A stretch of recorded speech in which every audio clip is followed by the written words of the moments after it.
Bonjour à tous, on commence cette revue de presse en Angleterre, où Chelsea fait la une des journaux. Les Blues ont en effet frappé un grand coup hier dans la course au titre en battant Southampton. Comme le rapporte le Daily Star, Diego Costa, auteur d'un doublé, a été le principal héros de la victoire. Le quotidien revient aussi sur la sortie de l'entraîneur de Tottenham, Mauricio Pochettino. Ayant eu vent de la volonté de Manchester City de recruter son milieu de terrain Dele Alli, le coach argentin s'est montré furieux en conférence de presse. Le Sun ajoute qu'il aurait traité Xavi, proche de Pep Guardiola, de menteur et le considère désormais comme son pire ennemi. En Italie, les journaux s'en donnent à cœur joie depuis l'annonce des nouveaux projets du Milan AC et de l'Inter.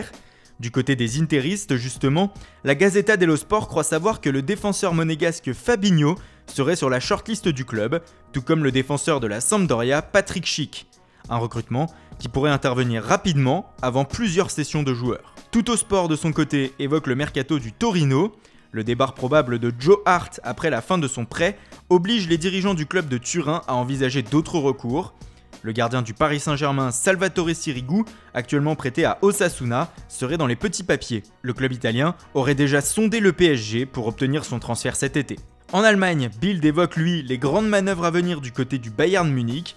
Les dirigeants munichois seraient en effet prêts à débourser pas moins de 100 millions d'euros pour s'attacher les services d'une star. Et pas des moindres, Carlo Ancelotti aurait en tête l'idée de faire venir le milieu du Paris Saint-Germain Marco Verratti, ou alors un des attaquants à la mode du moment, le Turinois Paulo Dybala, le Madrilène Antoine Griezmann ou le Monégasque Kylian Mbappé, rien que ça. Chez les Espagnols, la presse s'intéresse au duel à distance entre le FC Barcelone et le Real Madrid, quelques jours après le Classico. À égalité de points au classement, la pression est maximale sur les deux clubs, comme l'explique Sport dans son édition du jour. El Mundo Deportivo, lui, se projette déjà sur l'ambiance de ce soir au Camp Nou.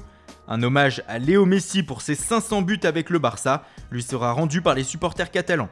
Peut-être aussi une manière de le remercier pour son but dans le temps additionnel face au Real, qui relance les Catalans dans la course au titre. Enfin, la France s'attend ce soir à un choc en demi-finale de la Coupe de France. Le Paris Saint-Germain reçoit Monaco au Parc des Princes. Selon le quotidien Le Parisien, les joueurs de la capitale bénéficient d'un boulevard. En effet, Leonardo Jardim a décidé de laisser souffler ses stars et de faire confiance à la jeunesse.